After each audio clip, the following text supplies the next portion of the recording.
Hi, my name is Dale Comstock, and today what I want to talk to you about is travel security.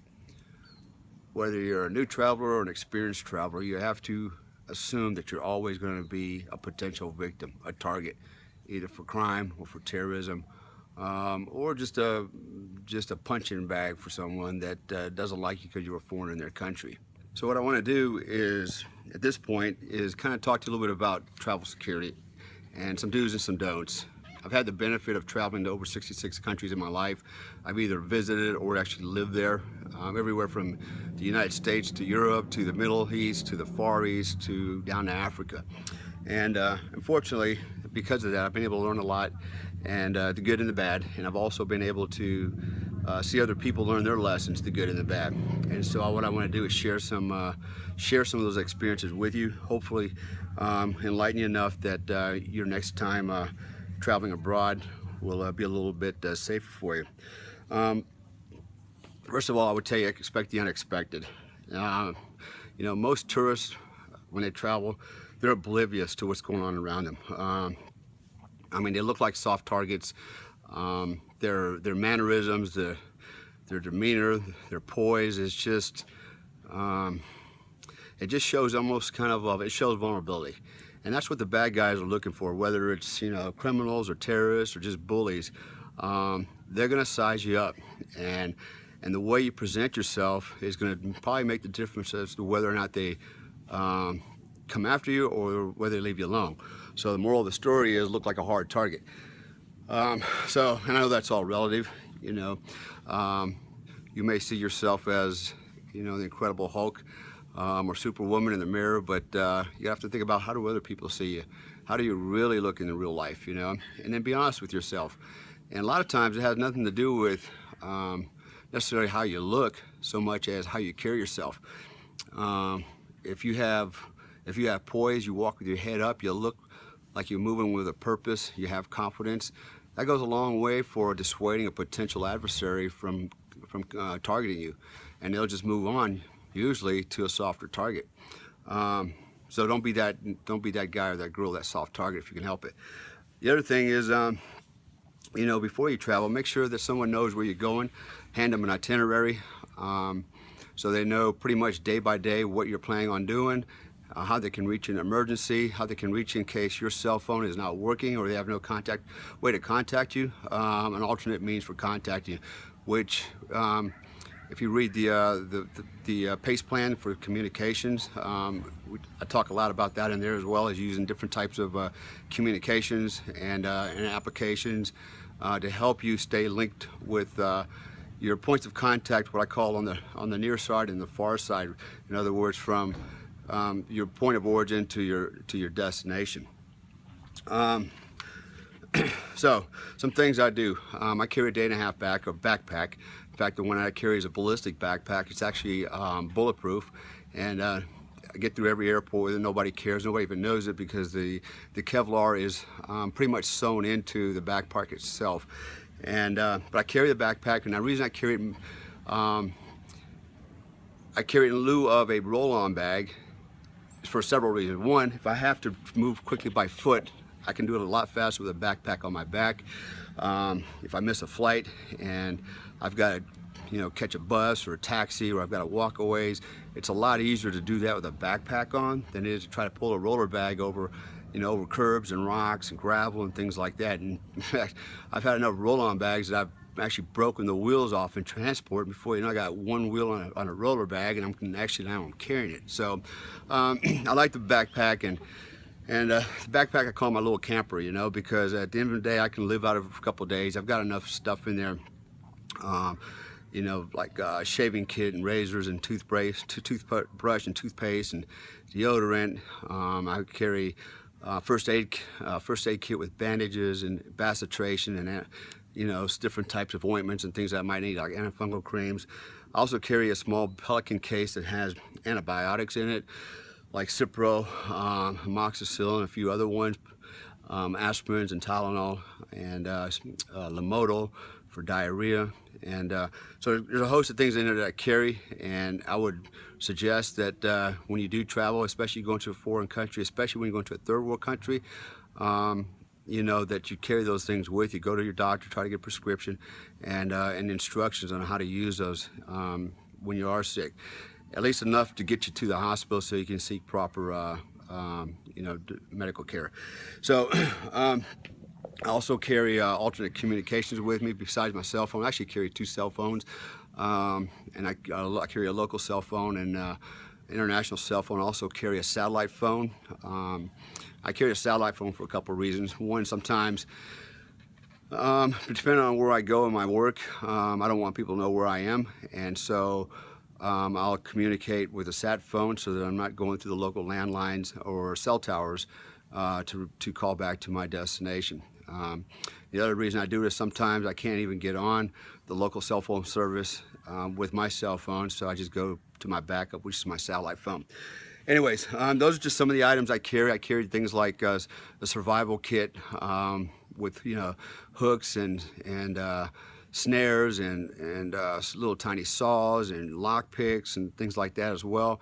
But basically, at the end of the day, my backpack is my survival pack, and I've thought of every contingency, every situation I could potentially find myself in, and what I try to do is carry the minimal amount of stuff that I need to get me through an anticipated scenario, so to speak. So more on that later when we talk about the day and a half pack. Let's talk about a few other things that you should do prior to actually departing from your location. Go to the Department of State website. There's a page on there called the Smart Traveler Enrollment Program, and basically what that does is when you enroll in that, you're letting the consulate know wherever you're going that you're going to be in their area, in their country, in that country, and you're providing your cell phone information so that if there is some type of a crisis or some type of emergency, then they can at least notify you and they know that you're in the country. And so I start with that. You know, you can also go to their website or to the CIA fact book and do an area study analysis, basically read their area studies for that particular country that you're going to, and it kind of pretty much covers everything. So you get a pretty good idea, you know, what to expect when you get onto the other end. And I'll add here that it's never what you expect. I'm always surprised that when I go to a new country, I have a preconceived notion of what it's going to be like until I get there, and then when I get there, it's like, wow, it's totally different, or pretty much different. In fact, right now I'm talking to you from Indonesia, and you know, it's the largest Muslim country in the world, and I can tell you that before I came here, I had a preconceived notion of what it must be like, and now that I'm here, I'm like, it's nothing like it's portrayed in the media or anything else. Interestingly enough, that you know, there's a lot of Christians here, there's a lot of Hindus and Buddhists. They all live, you know, side by side. There's just no issues that you think you would have in a country like this. So I was just totally blown away when I arrived here, and this is true for a lot of countries I've gone to. So keep an open mind, I guess, is what I'm trying to tell you. Make sure that you distribute when traveling. Make sure that you first make a copy of your passport and carry that separate from your main passport. You know, make sure that you've got at least 2 credit cards or debit cards with you, and then also make sure that you have cash on you and a couple forms of ID. And why is that? Because if you lose one of them or some of it, you still have a backup. And of course, with that said, make sure you don't keep all those items together, where if, you know, for example, you keep them all in your purse and you lose your purse, you've lost everything. You know, what you want to do is distribute that stuff through your purse and your purse, and maybe even your luggage or baggage once you get your hands on it. I wouldn't put it in my suitcase while it's under the aircraft or in a luggage compartment. I will wait till I actually have it in hand. It's going to stay with me. Then I'll start to redistribute, which I'll talk more about here in a second. So it's good also to have a good cover for status and cover for action. In other words, when you go somewhere, whether it's on business or for leisure, you know, first of all, don't volunteer everything about yourself, where you came from, why you're here, what you're doing. You know, until you really know someone and you really can trust them with that information, it's not advisable to share it. You know, you're giving free intelligence to the opposition. And so keep it to yourself, or keep it very shallow. You know, like for example, when I travel and on the when I come through the immigration form and it asks what my occupation is, I usually just put actor, you know. And although I do a lot more than act, you know, that's one of the things I do. I just leave it generic as acting, you know. And that's as far as we need to talk about that. And if I get pulled in a secondary and you know, and then the interview begins and it gets they get a little bit more depth, and I'm gonna start giving them information, because after all, it is you know, it is a national agency. However, when it comes to civilians, I try to be as evasive as I can for as long as I can, and just because I don't want to be targeted down the road because someone knows too much about me. So what if the crap out of everything? You know, again, what if it, you know, and you know, think to yourself, what if this happens or what if that happens? In your mind's eye, you see it, and then think about what would you do. You know, it might not be the right response in the situation, but at least you've developed a plan, you've shelved it in your mind, and so if that scenario ever does play out, at least you have a plan to start acting on, rather than trying to figure out on the spot. And that goes into the realm of autogenic conditioning, which I'll talk a little bit more about later. Basically developing a survivalist and defensive mindset. So I mentioned cover for status and cover for action. Basically, cover for status is who I am. I'm an actor. My name is Dale, you know, and I'll leave it at that. A lot of times I use an alias last name, or an entire alias first and last name. And then my cover for action, you know, if I'm on business, a lot of times I'm just here to visit a friend and do some sightseeing, and I'll leave it at that. And whatever, you know, but I never tell people directly why I'm visiting or who I really am, unless they really have a need to know. With all that said, don't announce you're traveling. That's another thing people like to do, you know, on Facebook. And you know, I found that I've spent a lot of time on Facebook, more than I should. And really, the only reason I'm on Facebook is for me, it's a good way to interact with people.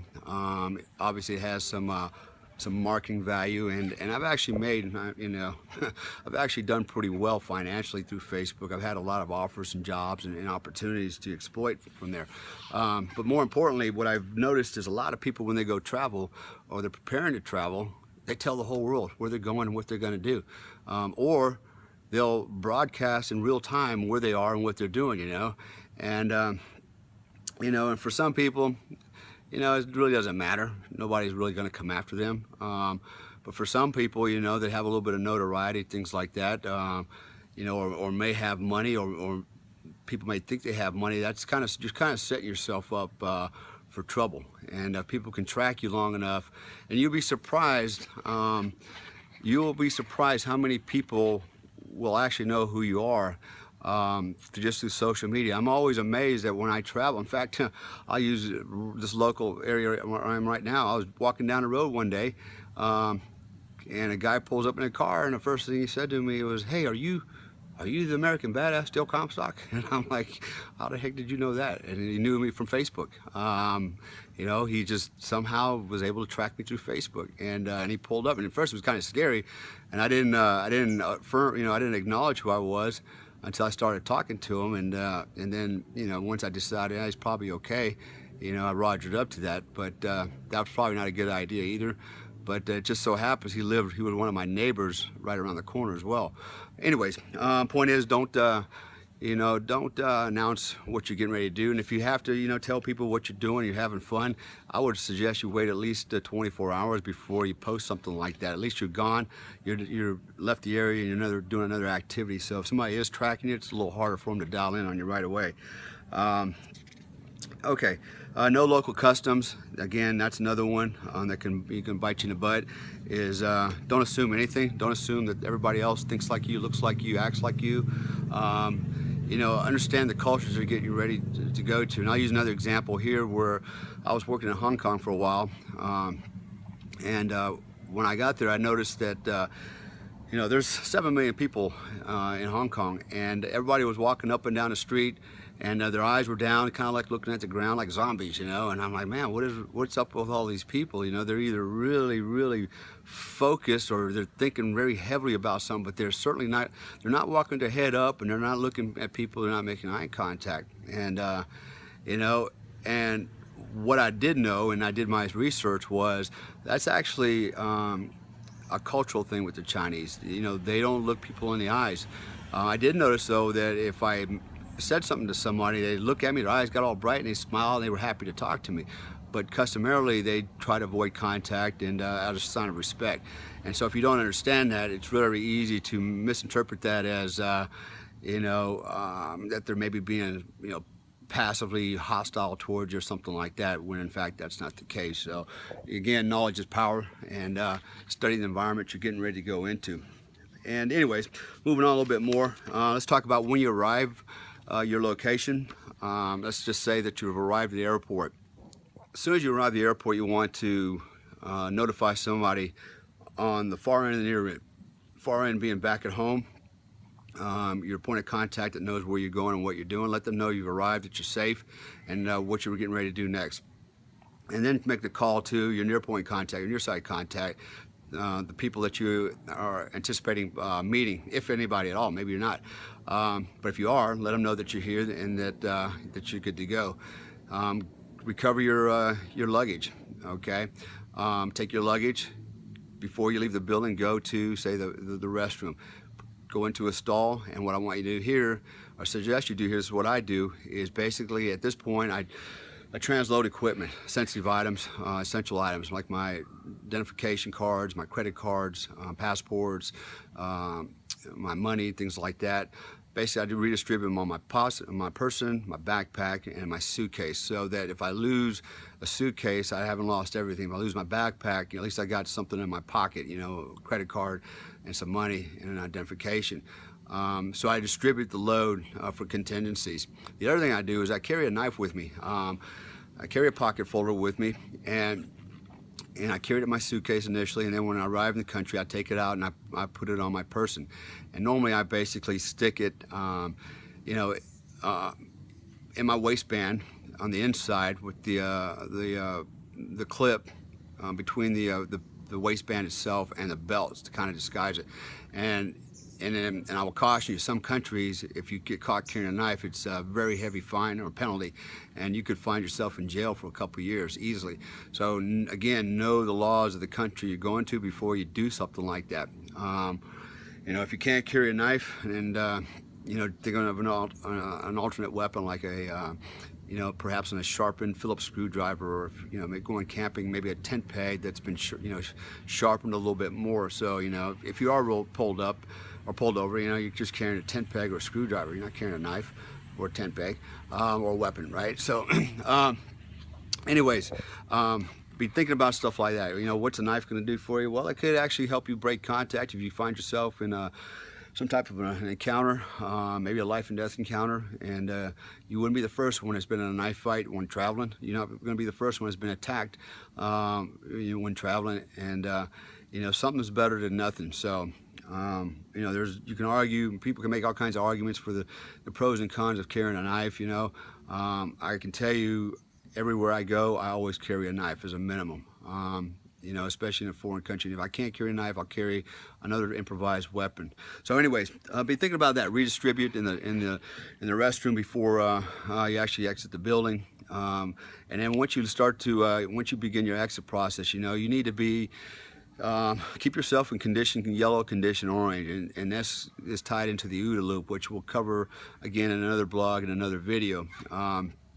Basically, there's 4 different conditions that you know, that we basically a smart person will operate in and be aware of, so that you know, they're not caught off guard, and you know, they're in a certain state of readiness all the time, so that you know, they're never surprised, and they can always react quickly enough and effectively enough to hopefully save themselves from whatever is going to happen to them, whether it's bodily harm or being robbed or whatever.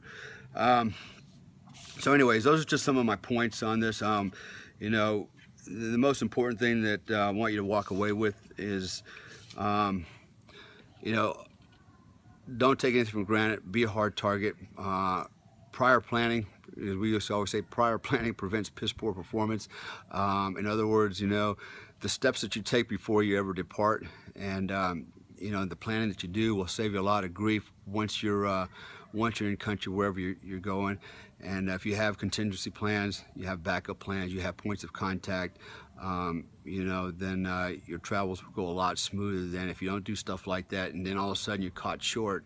Man, it can be a mess. I'll give you an example. One time I was traveling. I went to Abu Dhabi, and in the airport, I got some money out of the ATM machine. Well, they had someone put a scanner on the machine, scan my my credit card numbers, my debit card numbers, and I had a little bit of money on me. And then I tried to use my debit card the next day, and it had been blocked. And then I found out somebody had been on the internet, and they had bought, like, you know, entire clothing stores and purses and all kinds of stuff, and wiped me out. Bank called me, blocked my card. I had no card.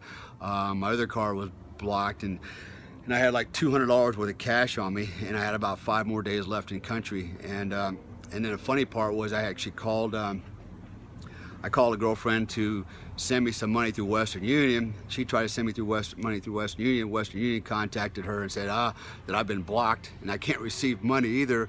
And I thought, geez, now I'm in a country with no money, no credit cards, no debit cards, and, you know, pretty much living off of $200 for about the next 5 days.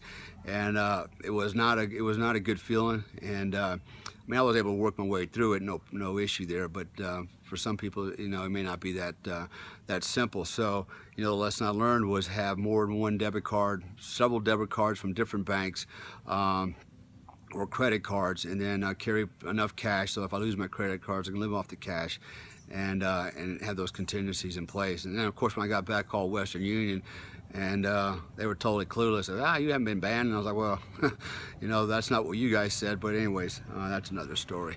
Anyways, happy travels.